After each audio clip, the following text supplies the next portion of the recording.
Bueno, hermanos, bienvenidos los que vinieron en esta tarde a nuestro servicio. Algunos hermanos se unen también por medio de las redes sociales, pero hoy vamos a aprovechar esta tarde, este culto, para avanzar en nuestro estudio del Evangelio de Lucas. Y habíamos estudiado hace 2 semanas. Hace 2 semanas estudiamos el capítulo 11, los versículos anteriores al versículo 46, y hicimos una especie de introducción a los versículos 46 al 53, y hoy vamos a entrar al estudio de estos versículos. Lucas 11, vamos a leer desde el versículo 45 al versículo 53. Este es el pasaje en el que Jesús habla a los escribas o intérpretes de la ley. Dice el versículo 45, respondiendo uno de los intérpretes de la ley, le dijo: Maestro, cuando dices esto, también nos afrentas a nosotros. Y él dijo: Ay de vosotros también, intérpretes de la ley, porque cargáis a los hombres con cargas que no pueden llevar, pero vosotros ni aun con un dedo las tocáis. Ay de vosotros que edificáis los sepulcros de los profetas a quienes mataron vuestros padres, de modo que sois testigos y consentidores de los hechos de vuestros padres, porque a la verdad ellos los mataron y vosotros edificáis sus sepulcros. Por eso la sabiduría de Dios también dijo: les enviaré profetas y apóstoles, y de ellos a unos matarán y a otros perseguirán, para que se demande de esta generación la sangre de todos los profetas que se ha derramado desde la fundación del mundo, desde la sangre de Abel hasta la sangre de Zacarías, que murió entre el altar y el templo. Sí os digo que será demandada de esta generación. Ay de vosotros, intérpretes de la ley, porque habéis quitado la llave de la ciencia. Vosotros mismos no entrasteis, y a los que entraban se lo impedisteis. Diciéndoles él estas cosas, los escribas y los fariseos comenzaron a estrecharle en gran manera y a provocarle a que hablase de muchas cosas, acechándole, procurando cazar alguna palabra de su boca para acusarle. En esta serie de acusaciones que hemos estudiado, hemos hablado mucho acerca de la religiosidad, porque esto es lo que Jesús justamente está acusando a los fariseos y los intérpretes de la ley, la élite religiosa de la sociedad judía. Y como hemos mencionado, de todos los grupos que existían en el pueblo judío, habían varios grupos, varios partidos, varias confraternidades. De todos estos, la menos que nosotros hubiésemos esperado que Jesús acuse con más vehemencia eran las fraternidades de los fariseos y los intérpretes de la ley. Y sin embargo, esta es la que Jesús más ataca, con más dureza. Y es lo que tenemos en este capítulo 11. Seguramente Jesús tenía razones para hacerlo, y eso es lo que nosotros estamos aprendiendo. ¿Cuáles son esas razones de él para acusar a los religiosos de su época? Estaba recordando ahora el Progreso del Peregrino. No sé si ustedes han leído ese libro, El Progreso del Peregrino. Traten de leerlo. Es un libro que lo pueden conseguir incluso digitalmente, muy barato. Según Spurgeon, el gran predicador Spurgeon, él decía que El Progreso del Peregrino, después de la Biblia, era el libro más apreciado por los cristianos. El Progreso del Peregrino, escrito por John Bunyan, un predicador previo, o un predicador que por predicar al pueblo y por predicar fielmente fue puesto en prisión y sufrió los estragos de la persecución. John Bunyan dejó un gran legado, entonces, que fue este libro. En este libro él escribe una especie de alegoría acerca de la vida cristiana, cuando una persona llega a la salvación y después de la salvación, pero todo ese proceso en el que a veces nos encontramos como individuos cuando no sabemos qué camino elegir, estamos tratando de distinguir entre diferentes religiones y nuestra propia vida, tratamos de que todo tenga sentido, y parece que nada tiene sentido, la vida va mal y no sabemos qué hacer, y entonces el Señor puede usar todo eso para salvar. Más o menos John Bunyan describe entonces el caminar de peregrino de esa manera. Y Peregrino, que es el personaje, que es cristiano, ese es su nombre, él es descrito desde el inicio de esta historia con una carga sobre sus espaldas, una pesada carga sobre sus espaldas. Y John Bunyan quiere comunicar con esto que esa carga es el pecado que el cristiano lleva sobre sus espaldas. Y esta carga, si ustedes leen todo el libro, es quitada finalmente cuando el cristiano llega a conocer el verdadero camino de la salvación. Cuando tiene un encuentro con Cristo, pone su fe en Él, por primera vez esa carga es quitada de sus espaldas.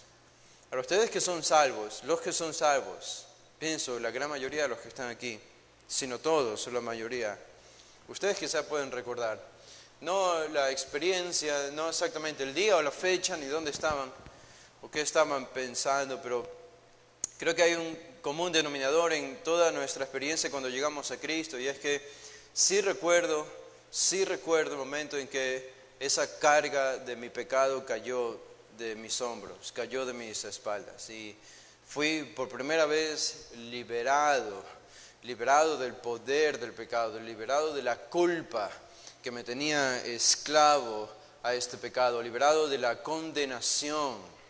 Y esto es lo que describe Juan Bunyan en El progreso del peregrino.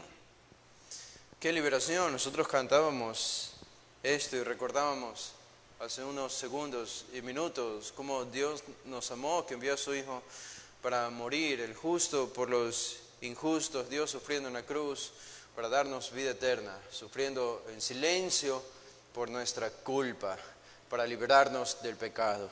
Si esto no tiene sentido para alguien que está aquí presente, es porque lo mejor probablemente es que no han sido salvos. Si tiene sentido lo que estoy diciendo, es porque ustedes conocen esta experiencia, porque ustedes la han experimentado y conocen lo que significa ser librados del pecado. Ahora, ¿es suficiente para nosotros con que tengamos que lidiar con nuestro pecado? Es suficiente eso, porque el pecado es un enemigo que nosotros no podemos vencer. Es una bestia de 10 cabezas, inmortal, aparentemente comparado a nuestro poder. No podemos vencer el pecado. Un impío no puede vencer el pecado, es imposible. Por eso tiene que venir, por decirlo así, un guerrero mucho más poderoso y destruir ese pecado por nosotros. Para que nosotros podamos decir, tengo la victoria sobre el pecado gracias a este guerrero, gracias a esta persona que ha vencido por mí. Lo que Él hizo yo no pude hacer, pero lo que Él hizo tiene grandes beneficios para mí. Esta lucha entonces es incesante, la lucha con el pecado. Es suficientemente fuerte para que tengamos que añadir más cosas a eso. Pero bueno, esto no fue suficiente para el pueblo judío.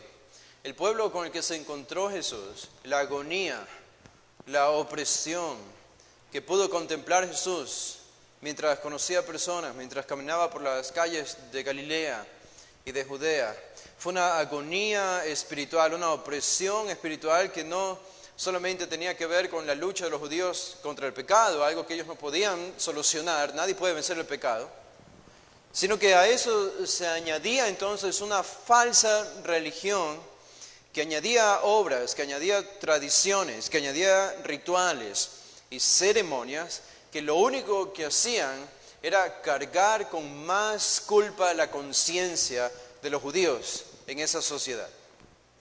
No solo era entonces la lucha contra el pecado y saber que en la conciencia cada uno de ellos tenían que entender, yo tengo pecado, ¿cómo es que no experimento una comunión con Dios, no tengo una relación con Dios? Sino que a eso realizaban una serie de rituales y ceremonias enseñados por los intérpretes de la ley y los fariseos, que solamente añadían más a la culpa que ellos ya tenían de este pecado. Esto podemos describirlo entonces como una agonía espiritual, una opresión espiritual. Y este es el contexto en el que Jesús se encuentra, y esta es la razón por la que sus palabras son tan duras para los escribas, para los intérpretes de la ley, en esta última sección de los ayes. Porque ellos eran los promotores de esto mismo, de la culpabilidad de la conciencia de las personas. Ellos habían fabricado un sistema religioso donde no existía la gracia, donde no había perdón, no había misericordia, no había amor. Todo eran reglas, prohibiciones de lo que tenías que hacer y lo que no tenías que hacer. Esas prohibiciones y esas reglas entonces solo servían para condenar a los que estaban sujetos a estas reglas, y una vez que eran condenados no había forma de levantarse de esa condenación y encontrar alguna especie de consuelo divino, alguna especie de perdón, alguna especie de restauración. Simplemente no había. Y Jesús estaba supremamente indignado, porque los intérpretes de la ley estaban fabricando todo esto y para repercusión perniciosa de los judíos.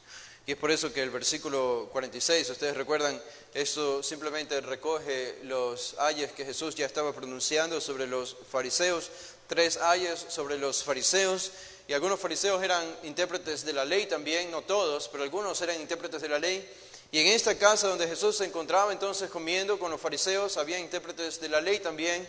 Y cuando Jesús acusó a los fariseos, los intérpretes de la ley se sintieron aludidos, porque ellos estaban enseñando lo que los fariseos practicaban. Recuerden que los intérpretes de la ley eran los teólogos, eran los que escribían la religión, eran los doctores que escribían las prescripciones médicas, las recetas que un paciente debía practicar. Los pacientes eran los fariseos y los doctores que escribían la receta eran los escribas, los intérpretes de la ley. Ellos entonces son realmente los que estaban detrás de todo. Eran los autores intelectuales de la religión que se vivía en el tiempo de Jesús. Eran los intérpretes de la ley. Y por eso cuando Jesús acusó a los fariseos, ellos se sintieron aludidos. Porque aunque Jesús no les habló directamente a los intérpretes de la ley, sí atacó las prácticas que ellos habían prescrito. Entonces, el versículo 45, por eso lo tenemos aquí, en esa comida que seguramente no terminó, respondiendo uno de los intérpretes de la ley, le dijo: Maestro, cuando dices esto, también nos afrentas a nosotros. O en otras palabras, nos pones en vergüenza por medio de estas acusaciones. Y bueno, Jesús pronunció los ayes sobre los intérpretes de la ley. Ahora, vamos a enfocarnos en el 46. En el aye 46. Cada uno de estos ayes, tenemos 3 ayes para los intérpretes de la ley, y cada uno de estos 3 ayes son 3 acusaciones diferentes. Y ustedes saben, si Jesús va a acusar de algo a alguien, esa tiene que ser la madre de todas las acusaciones.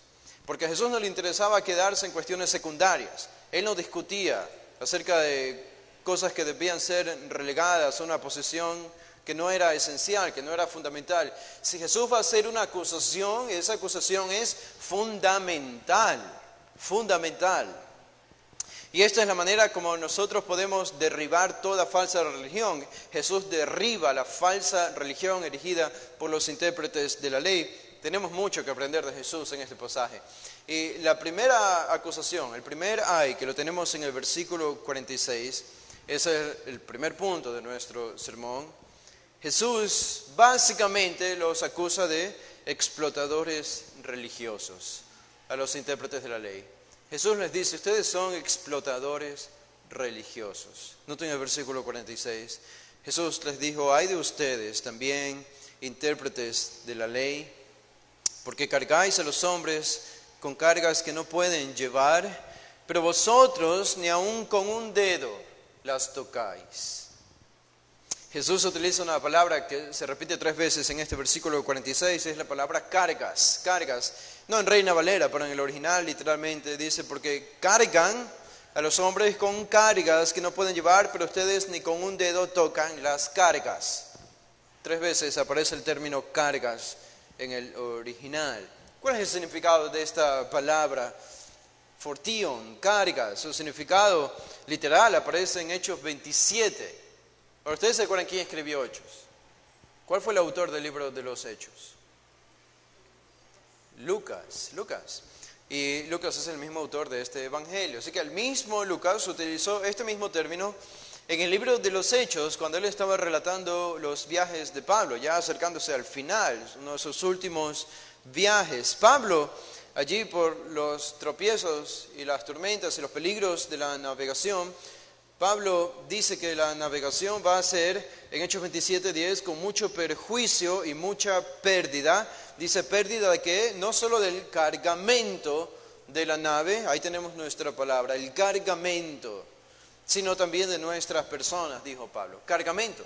Una carga, entonces, era una carga en contexto por lo menos de Hechos 27, que se ponía en un barco donde estaban todos los enseres y las pertenencias de una persona que llevaba consigo, como cuando nosotros llevamos una maleta a un viaje de avión o un viaje en bus, en transporte. Esa es nuestra carga, esa es nuestra carga. Esta palabra también se usaba para hacer referencia a cargas como sacos de grano de cebada o sacos de grano de trigo que eran llevados de un lugar a otro y se ponían sobre los animales, sobre los asnos para llevar. Entonces es el cargamento, la carga. La idea es de algo que es pesado, algo que no puede ser llevado por una sola persona, sino que se requiere de alguna ayuda auxiliar, alguna persona que necesite, puede ser un barco, puede ser un transporte en el caso de un animal, en el caso del tiempo de Jesús. Entonces, una carga es algo que un individuo no puede llevar solo, porque una carga es muy pesada. Una carga pesa mucho. Entonces, esta es la palabra, naturalmente esta es una figura que Jesús está utilizando aquí. Es una figura, es un símbolo, una metáfora. ¿A qué se refería Jesús con las cargas que los intérpretes de la ley estaban poniendo sobre los hombres? Es lo que dice el versículo 46. ¿Por qué ustedes son condenados o serán condenados? Dice Jesús en el versículo 46. El ay es una tremenda condenación, un tremendo juicio divino. Fuego va a caer sobre ellos si no antes ustedes caen en el fuego del infierno. ¿Por qué? ¿Qué es tan malo? ¿Qué es tan peligroso que ellos estaban haciendo que son dignos, merecedores de este ay, de este juicio divino? Cargaban a los hombres con cargas que no podían llevar. Ponían cargas sobre ellos. ¿Cuál es la referencia de cargas entonces? Bueno, para eso debemos pensar en cuál era la función más importante de un intérprete de la ley. ¿Cuál era la función más importante de un intérprete de la ley en esa ciudad? Bueno, la misma descripción lo dice, era interpretar la ley. Interpretar la ley para enseñar la ley. Enseñarla oralmente o enseñarla por escrito, por medio de las tradiciones de los ancianos. Enseñarla. Entonces, las cargas que Jesús menciona aquí, que ellos habían puesto sobre los hombres, tiene que tener una relación con las enseñanzas de los intérpretes de la ley. Y recordemos que Jesús, de nuevo, no hacía acusaciones secundarias, sino que señalaba lo fundamental. Cargas son las enseñanzas de los intérpretes de la ley. Esto es lo único que relacionaba a los intérpretes de la ley con el pueblo. Este era el único punto de encuentro entre la élite religiosa y el pueblo. Eran las enseñanzas religiosas. En el contexto de las enseñanzas religiosas, entonces, el pueblo y la élite religiosa venía a juntarse en el contexto de una sinagoga. Ahora, qué dura acusación de Jesús que el Señor hace, el juez perfecto, el juez que juzga de manera perfecta, que Él juzgue las enseñanzas de un líder religioso como cargas. Es tremendamente vergonzoso. Jesús les dice, todo lo que ustedes hacen es poner cargas sobre el pueblo cuando enseñan. Si puedo resumir sus enseñanzas, son cargas sobre el pueblo. Y hablando desde la perspectiva de maestros o de predicadores, esta es una acusación muy vergonzosa, muy vergonzosa. En lugar de llevarlos a la liberación del pecado, solo los hundían más en el pantano de la perdición, echando sobre ellos cargas, que lo único que hacían no era librarlos del pecado ni darles esperanza, sino hundirlos más. Esto no es lo que hace un maestro, esto no es lo que hace un instructor de la palabra de Dios, todo lo contrario. Pero los intérpretes de la ley dejaban al pueblo con la mano extendida, con sacos sobre sus hombros, atados a sus espaldas, para que se hundiesen más. Esto es lo que hacían ellos. Un maestro verdadero extiende la mano a los que vienen con dolor, a los que vienen con agonía espiritual, a los que vienen buscando perdón, un verdadero maestro extiende la mano y, por decirlo así, saca el alma de esa persona del pecado por medio de una verdadera instrucción bíblica. Esto es lo que hace un maestro y un verdadero predicador. Pero no lo que estaban haciendo los intérpretes de la ley. No hicieron lo que se esperaba que ellos hicieran, sino que al hacer lo que ellos esperaban, el pueblo esperaba de ellos, al hacerlos ellos, terminaron haciendo todo lo opuesto. Ahora alguien puede decir, bueno, pero los intérpretes de la ley enseñaban la ley. Esta era su instrucción. Toda la religión se erigía desde la ley del Antiguo Testamento. Entonces debemos entender que la carga de la que habla Jesús era una referencia a la ley de los intérpretes de estos doctores. ¿Es la ley entonces una carga? Debemos pensar así acerca de la ley. Observen lo que Pablo dice en Romanos, el capítulo 7, acerca de la ley, donde discute brevemente el rol de la ley. Él dice en Romanos 7, ¿qué pues diremos? ¿La ley es pecado? En ninguna manera, dice Pablo. Pero yo no conocí el pecado sino por la ley, porque tampoco conociera la codicia si la ley no dijera no codiciarás. Mas el pecado, tomando ocasión por el mandamiento, produjo en mí toda codicia, porque sin la ley el pecado está muerto. Y yo sin la ley vivía en un tiempo, dice Pablo, pero venido el mandamiento, el pecado revivió y yo morí. Y hallé que el mismo mandamiento que era para vida, a mí me resultó para muerte. Porque el pecado, tomando ocasión por el mandamiento, me engañó y por él me mató. Entonces Pablo dice aquí, el pecado no es malo, pero lo que sí ha hecho el pecado es mostrarme mi pecado. Y mi pecado, mi carne, utiliza la ley para que yo abunde más todavía en pecado. La conclusión de Pablo acerca de la ley en el versículo 12 es, de manera que la ley a la verdad es santa, y el mandamiento santo, justo y bueno. El problema no era la ley, el problema era la carnalidad. Es la carnalidad, el problema es el pecado del corazón, no la ley. Por lo tanto, la Biblia tiene esta referencia, y también Pablo en 1 Timoteo 1:3 en adelante habla acerca de la ley como buena, como santa. El problema no era la ley. Entonces, ¿a qué se refiere Jesús con cargas de los intérpretes de la ley? No puede ser la ley, porque la ley es buena y santa. Además, noten que Jesús añade una palabra allí, regresando a Lucas 11:46. Lucas añade una palabra, dice, porque cargáis a los hombres con cargas que no pueden llevar. Esa referencia, que no pueden llevar. Esta palabra es una palabra que implica la idea de llevar algo con dificultad, o algo que no puede ser llevado, algo que no puede ser cargado, es la idea. Ellos no podían sobrellevar este tipo de enseñanza. Ellos no podían, no tenían la capacidad, no tenían la potencia, no tenían la voluntad.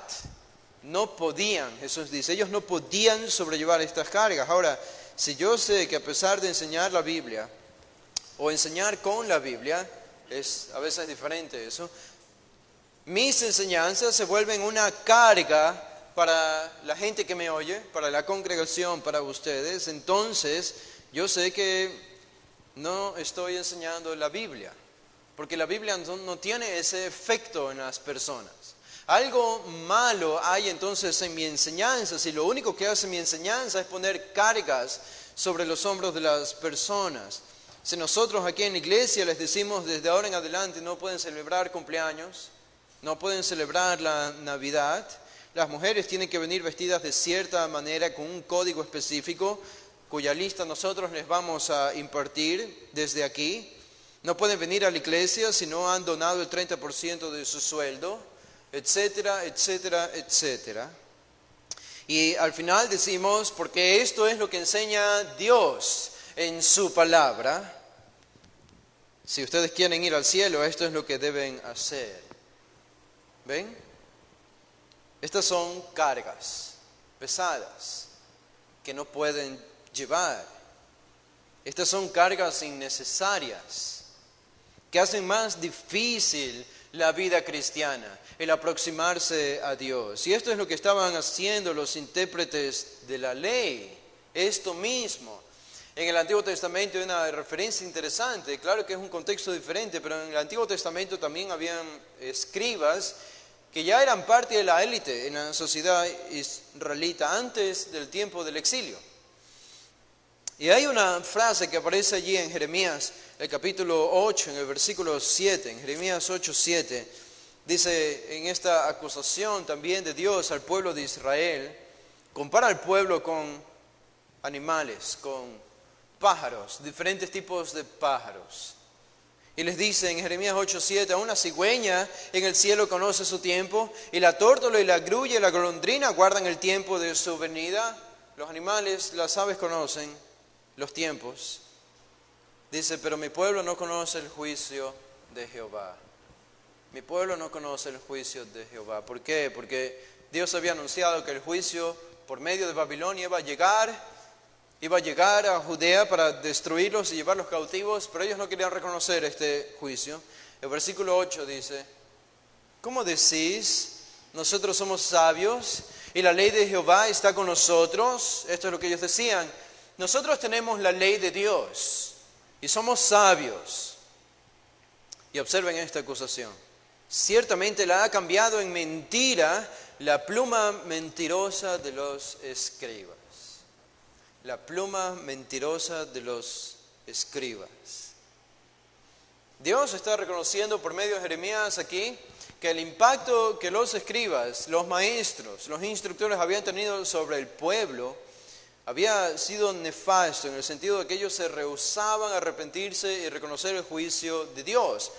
¿Por qué? ¿En qué consistía esta mentira? La pluma mentirosa de los escribas. Se siguen leyendo, van a descubrir, el versículo 9 dice, los sabios se avergonzaron, se espantaron y fueron consternados. He aquí que aborrecieron la palabra de Jehová. ¿Y qué sabiduría tienen? Dios, anuncia juicio. El versículo 15, noten el versículo 15. Esto es lo que ellos predicaban. Esperamos paz y no hubo bien. Día de curación y he aquí turbación. Ellos estaban predicando paz. Noten el versículo 11. Curaron la herida de la hija de mi pueblo con liviandad, diciendo paz, paz, y no hay paz. Dios había dicho, el profeta Jeremías decía, no hay paz, porque Babilonia viene, va a haber guerra, los van a destruir y se los van a llevar cautivos. Este es el mensaje divino, es irremediable. Pero los escribas habían influenciado la sociedad, los profetas estaban diciendo, no, habrá paz. Esta es la pluma mentirosa de los escribas. Algo muy similar estaba sucediendo en el tiempo de Jesús. Estaba recordando una conversación que tuve con una hermana acerca de la celebración de la Navidad. Ella había venido de un contexto en el que se enseñaba que la celebración de Navidad era pecaminosa y también se les enseñaba a utilizar una vestimenta particular para las mujeres en esa iglesia. Y en esta conversación traté de explicarle que este tipo de enseñanzas no viene de una interpretación fiel de la Escritura, sino que son adiciones, y nosotros podríamos llamarle tradiciones. Y esta persona cuando llegó a nuestra iglesia, entonces llegó a conocer mejor la verdad y la palabra y llegó a hacer un lado esas enseñanzas que ella había escuchado y uno podía ver la liberación. Era una carga que se le había quitado de sus espaldas. Era una carga que se le había quitado de su conciencia. Estas son cargas. Los escribas no eran los únicos, los intérpretes de la ley no eran los únicos en imponer cargas sobre las personas. Los pastores evangélicos también hacen eso en nuestro tiempo. Ponen cargas sobre las personas, diciéndoles que tienen que hacer cosas que la Biblia no dice que tienen que hacer. añadiendo reglas en una especie de sistema evangélico legalista que Dios nunca ha ordenado, que Dios nunca ha prohibido, pero ellos están yendo más allá de las letras del Nuevo Testamento, imponiendo estas leyes sobre las personas. Y si somos honestos, miramos a toda la religión que hay a nuestro alrededor, y esto es lo que es la religión: imponer leyes y cargas sobre las personas. De manera específica, ¿en qué consistía la carga de los intérpretes de la ley? ¿En qué consistía la carga de los intérpretes de la ley? 3 cosas que yo quisiera apuntar aquí. En primer lugar, las tradiciones. Las tradiciones. Estas eran las cargas. Las tradiciones de los ancianos. Vayan conmigo por un momento y lo van a entender mejor al libro de Marcos, el capítulo 7.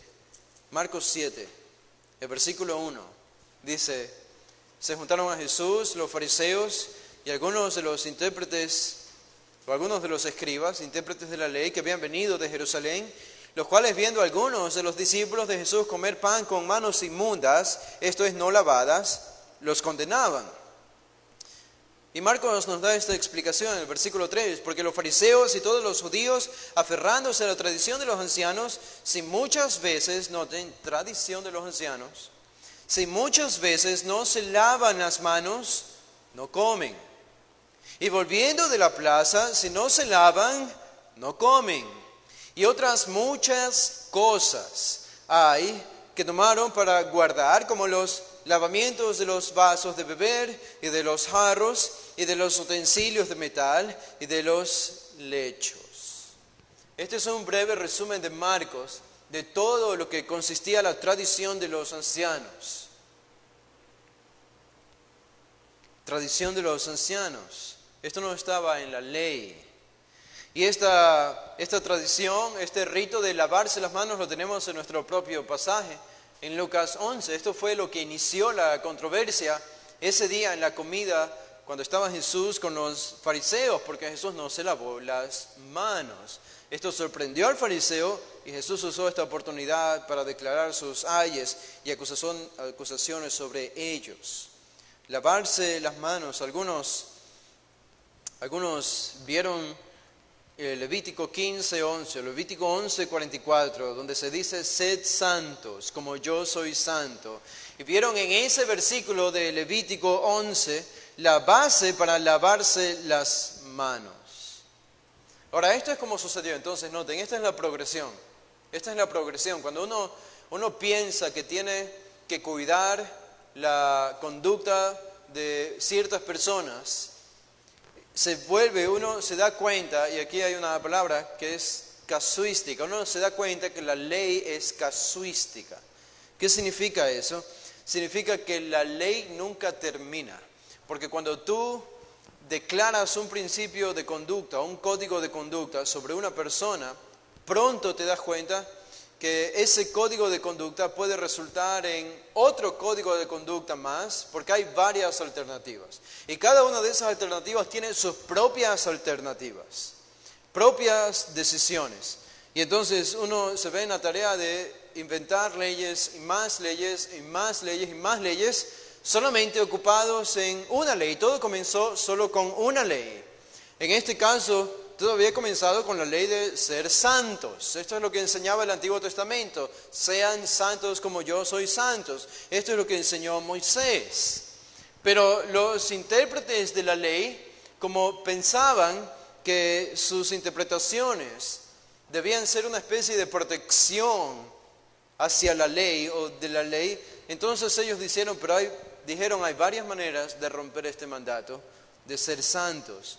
Una de esas es ser impuros, contaminar nuestras manos con gentiles o con muertos o con comida impura. Entonces tenemos que añadir una ley que es lavarse las manos. Lavarse las manos. Bueno, esto no fue suficiente porque pronto lavarse las manos, otra ley, una ley que nació de una enseñanza bíblica, produjo más leyes, porque ellos dijeron, bueno, lavarse las manos, ¿pero cuándo? Antes de comer, muy bien, así comenzaron, antes de comer. Y después comenzaron a surgir otras alternativas. Pero ¿qué hay si la persona cuando está comiendo, después de lavarse las manos, se contamina de alguna manera? Entonces hay que lavarse las manos entre comidas. Y después dijeron, pero también pueden contaminarse después de comer. Y hay que lavarse las manos después de comer. Las leyes simplemente comenzaron a multiplicarse. Y esto se volvió en un rito llamado Netilah Hadayim. Netilah Hadayim, que significa elevar las manos. Elevar las manos, mientras que lavarse las manos antes de comer era llamado Meshah, que significa fregar o frotar las manos. Este era el rito que nació de una instrucción bíblica. Pero después surgió otra pregunta. Y la pregunta era, bueno, pero ¿en qué tipo de comida debemos lavarnos las manos? ¿En qué tipo de comida? Porque los judíos tenían varios tipos de comida. Comidas en festivales, comidas comunes, comidas en el diezmo, comidas en las primicias o en las ofrendas, en los sacrificios, cuando entregaban lo sagrado. Entonces, comenzaron a crear una serie de leyes para cada una de estas ocasiones y terminaron diciendo al final, tenemos que practicar este rito aún en las comidas comunes, todos los días. El agua, cuando se purificaba, no debía ser usada para otros quehaceres, o no debían permitir que algo cayese sobre el agua, porque no servía entonces de nada el rito de la purificación de las manos. La cantidad de agua tenía que ser minuciosamente calculada también. 1,5 cáscaras de huevo. Esa era la medida exacta con la que ellos debían lavarse las manos. No podía ser menos de esto. Las manos se tenían que sumergir dentro del agua hasta las muñecas, y otra manera era elevar las manos hacia arriba mientras tenían el agua en sus dedos para que el agua llegue hacia las muñecas. Y lo tenían que hacer de esta forma particularmente, porque si ellos se lavaban las manos y después bajaban las manos, el agua que comenzaba por la punta del dedo purificando toda la mano, llegando hasta la muñeca, podía bajar de nuevo hacia los dedos si ellos bajaban la mano, y esa era agua ya no purificada. Así que tenían que hacerlo de esta manera minuciosa. Este es solamente un ejemplo y una ilustración del rito de lavarse las manos que habían impuesto los intérpretes de la ley. Tradiciones. Ahora pueden pensar entonces en la sociedad judía en el tiempo de Jesús, bajo todo este tipo de ritos y ceremonias, y solo les he dado un ejemplo y una ilustración. No podemos seguir usando más por falta de tiempo. Pero solamente esto es suficiente para que nosotros entendamos el tipo de agonía espiritual, una depresión espiritual en la que se encontraban las personas. Porque podían celebrar todos estos ritos minuciosamente, pero ¿saben qué? El problema es que estos ritos no llegaban a solucionar el problema de la conciencia. Y la conciencia de que ellos habían pecado contra Dios y que no tenían una comunión con Dios seguía allí, a pesar de celebrar todas estas ceremonias. Eran cargas, no necesitaban esto. Ellos no necesitaban estas tradiciones. Las cargas de las que habla Jesús entonces aquí en Lucas 11 es una referencia a las tradiciones. Pero también pienso que es una referencia al rigor hipócrita de los escribas, de los intérpretes de la ley. Había un rigor de parte de ellos para que el pueblo obedeciese todas estas tradiciones, y era un rigor hipócrita. Noten lo que dice el versículo 46. Dice en Lucas 11:46, porque cargan a los hombres con cargas que no pueden llevar, ellos no pueden llevar. Y termina el versículo 46 diciendo, pero ustedes ni con un dedo tocan las cargas. Esta referencia a tocan, este verbo tocar, es un verbo que aparece solamente aquí en todo el Nuevo Testamento. Y es de esperar para nosotros que de todos los autores del Nuevo Testamento que utilizaran esa palabra, sea Lucas el que la utilice, porque Lucas era doctor. Y esta palabra tocar es una palabra médica que utilizaban los doctores. Cuando una persona acudía a un doctor con la garganta inflamada o problemas en su boca, el doctor lo que hacía era tocar tibiamente, gentilmente, la parte inflamada, las extremidades inflamadas, para tratar de determinar cuál era el problema. Es este toque tibio al que hace referencia Lucas aquí. No es otra palabra que también se utiliza para tocar, o se traduce como tocar, pero es ejercer una presión. Tocar con presión o con fuerza, no. Este tocar de aquí en el versículo 46 es un tocar gentil, suave, apenas como rozando la parte inflamada de una persona enferma. Y esa es la palabra que Jesús utiliza para describir lo poco dispuestos que estaban los intérpretes de la ley para sobrellevar o ayudar a llevar las cargas de las personas. Jesús dice: ustedes ni aun con un dedo no están dispuestos a rozar siquiera estas cargas. No están dispuestos a rozar estas cargas. Este era entonces un rigor hipócrita. Era un rigor hipócrita. Ellos no estaban dispuestos. El asunto aquí es que ellos no ayudaban a los que eran instruidos por sus enseñanzas, no les daban el camino final, no les daban la llave del conocimiento, no les daban el objetivo final al cual debían llegar. Toda era una serie de reglas y reglas y reglas y más rituales y más ceremonias, pero no había un final en que la persona podía decir: al fin he realizado este montón de reglas, al fin llegué a lo que más ansiaba, el perdón o mi comunión con el Señor. No había tal cosa. No había tal cosa. Y los intérpretes de la ley no estaban dispuestos a ayudarles a ellos. Y probablemente Jesús aquí apunta también a la hipocresía de ellos. Ellos mismos no eran capaces de obedecer la ley. Los intérpretes de la ley no podían obedecer la ley del Antiguo Testamento, no eran salvos. Pecaban en privado, pecaban en secreto, vivían una vida oscura en lo privado, inmoral. Pero exteriormente y públicamente estaban llenos de este tipo de instrucciones rígidas y duras y legalistas, imponiéndolas sobre las demás personas. Se supone que una carga, por definición propia, tiene que ser algo llevado entre dos personas, o entre tres personas, o con ayuda de alguien. Y los intérpretes de la ley no estaban dispuestos a ayudar a las personas. Y esto nos lleva a una tercera característica de estas cargas para ellos, y es que la razón era porque en el sistema religioso que ellos habían fabricado no existía la gracia. No existía la gracia. No existía el perdón. No existía el bien final de encontrar la liberación del pecado. No había tal cosa. No había perdón, no había gracia, no había misericordia, no había compasión. Era una especie de esclavitud religiosa en la que las personas vivían.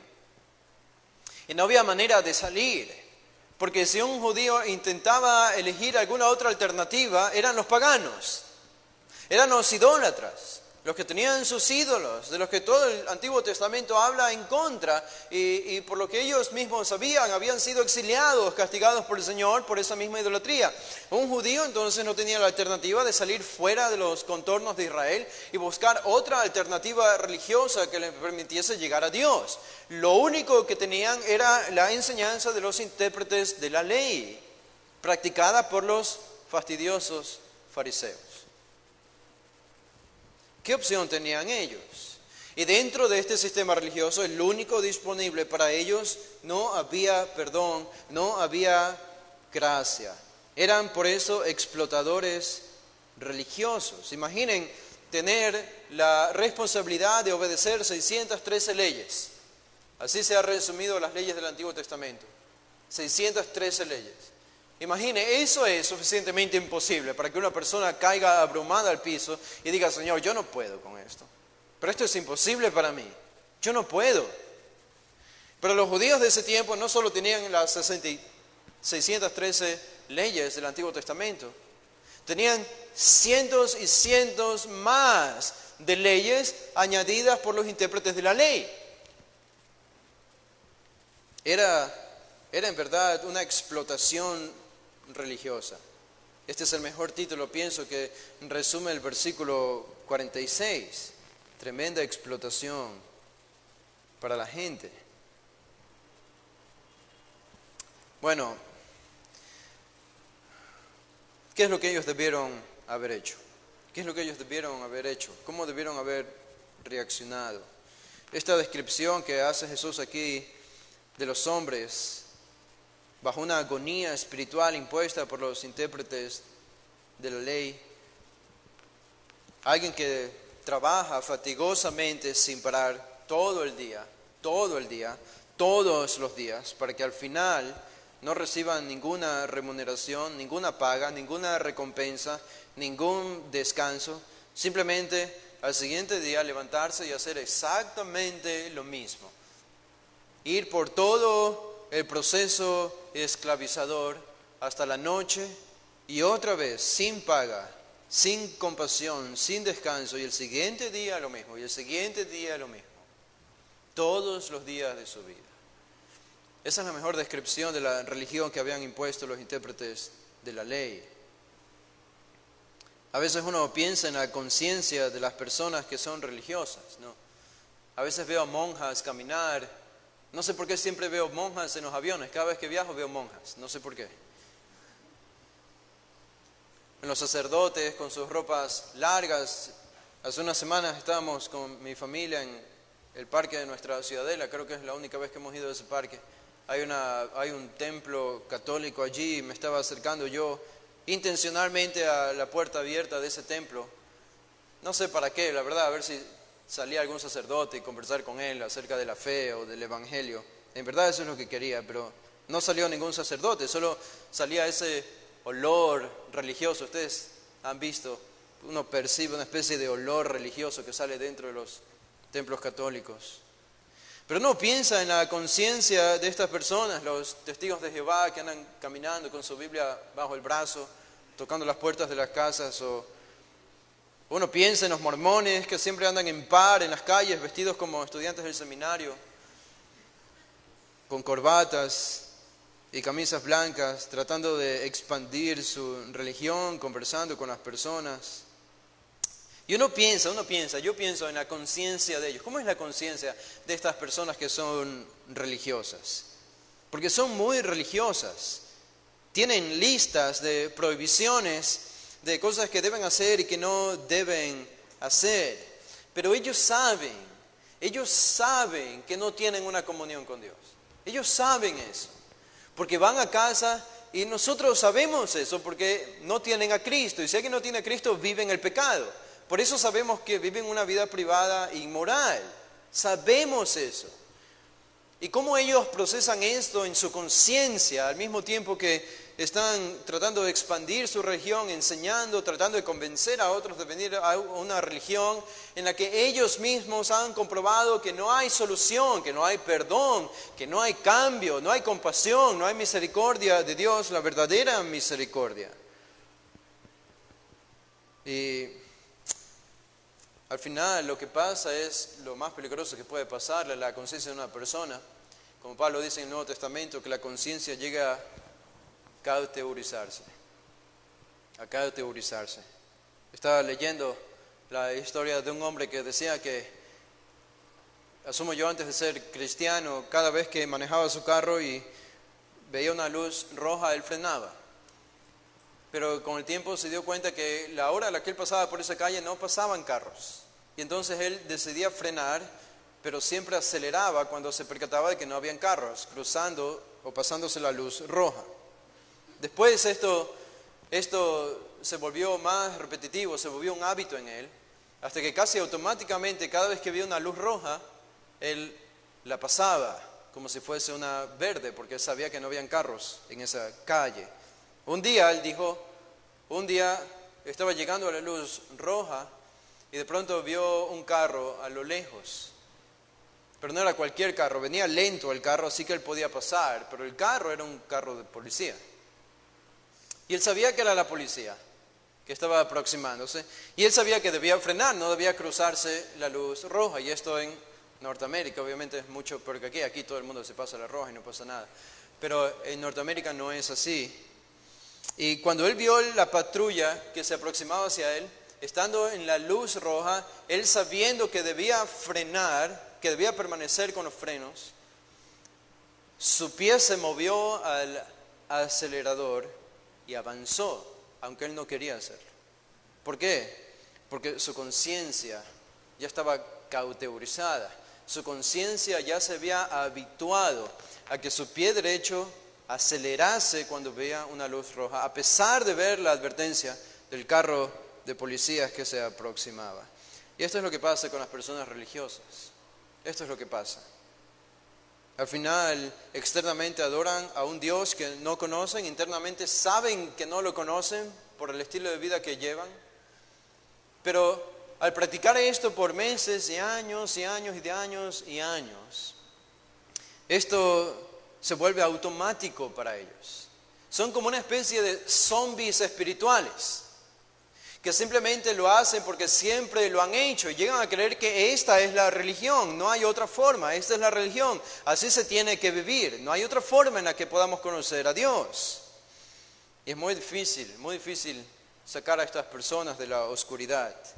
El Evangelio, el poder de Dios puede hacerlo, y lo ha hecho, lo sigue haciendo, pero este es el peligro de la religión.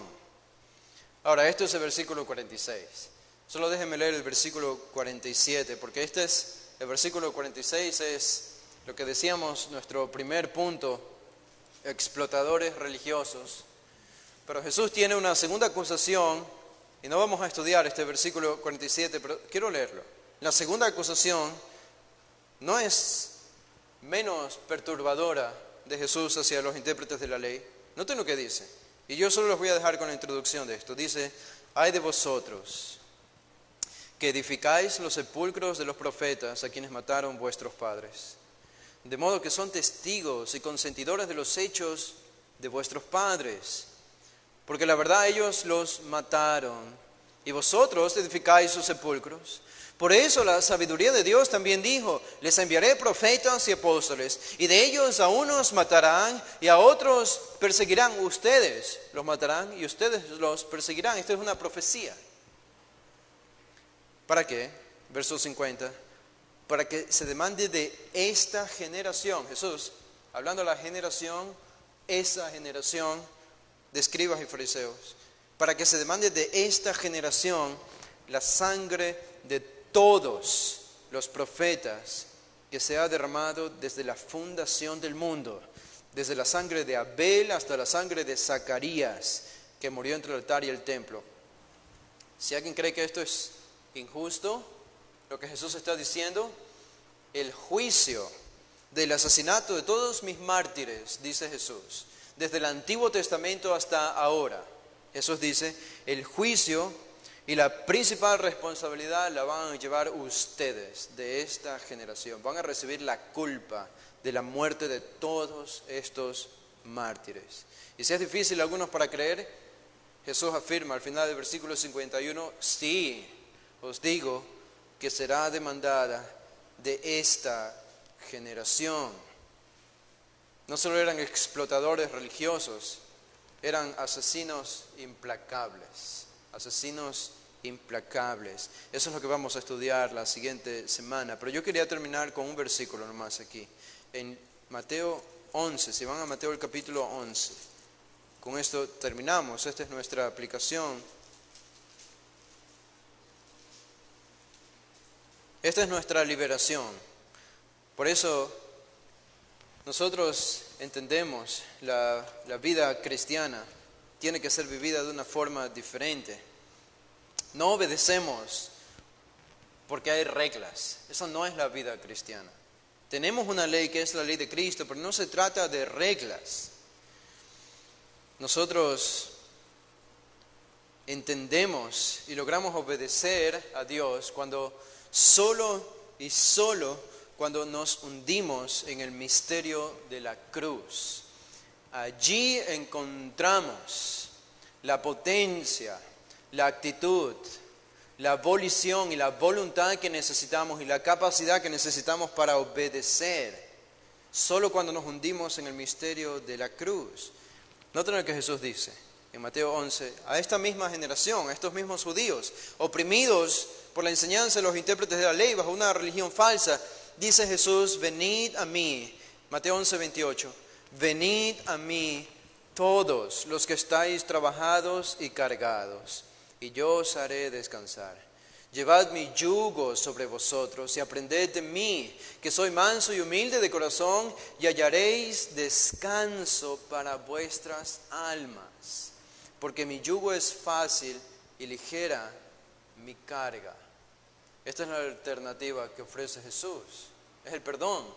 Esta es la liberación de cristiano cuando sus cargas fueron liberadas de su espalda y al final encontró el perdón de pecados por primera vez. Qué ironía, Jesús hablando con los intérpretes de la ley, y ese mismo Jesús era el Dios que venía a quitarles esa carga de las espaldas. Ese mismo era el que murió. Es el amor entonces, como cantábamos. Es el amor lo que produce obediencia. Mi amor por lo que hizo Cristo en la cruz. Cuando me hundo en ese misterio, encuentro la razón de obedecer. Oremos. Padre, gracias te damos, Señor, por este tiempo. Gracias te damos por tu palabra. Y no somos indiferentes, Señor, a que hoy, en este momento en el que hablamos, millones y millones de personas lejos y cerca de nosotros se encuentran en este tipo de opresión espiritual, cauterizando sus conciencias, lacerando sus conciencias, Señor, pensando que de alguna manera sus religiones van a llevarles a un bien final, pero no son capaces porque no han encontrado la gracia y el perdón que viene solo por medio de Cristo. Ayúdanos, Señor, a ser modelos de hombres y mujeres que obedecen tu palabra, impulsados por el amor de lo que tú hiciste en la cruz. Qué pensamiento tan sobrecogedor para nosotros, que el Dios del universo haya osado venir aquí a la tierra a sufrir en silencio por los maldecidos pecadores y rebeldes que somos nosotros. ¿Quién se atreve a rechazar tremendo regalo de salvación, de gracia, de perdón y de misericordia? Que otras personas puedan aceptarlo, Señor, por medio de nuestra influencia, de nuestra predicación, de nuestra explicación de lo que realmente es el Evangelio y lo que realmente ocurrió en la cruz. Gracias por liberarnos y sacarnos de estas cargas. Gracias porque no vivimos en un sistema religioso falso, porque tú nos has liberado con el conocimiento que nos has dado. Gracias te damos, Padre, en el nombre de Jesús. Amén. Bueno, hermanos, pueden ponerse de pie. Vamos a hacer una oración para despedirnos. Padre, otra vez te damos gracias, Señor, por este día, y ahora pedimos que en este tiempo nos permitas tener un tiempo de relax, de comunión, de coinonía entre nuestros hermanos, pasarlo en familia, Señor, y en el inicio de esta nueva semana que tu palabra siga abundando en nuestra mente y en nuestro corazón. Nos despedimos, Señor, y nos abandonamos a tu protección en el nombre de Jesús. Amén.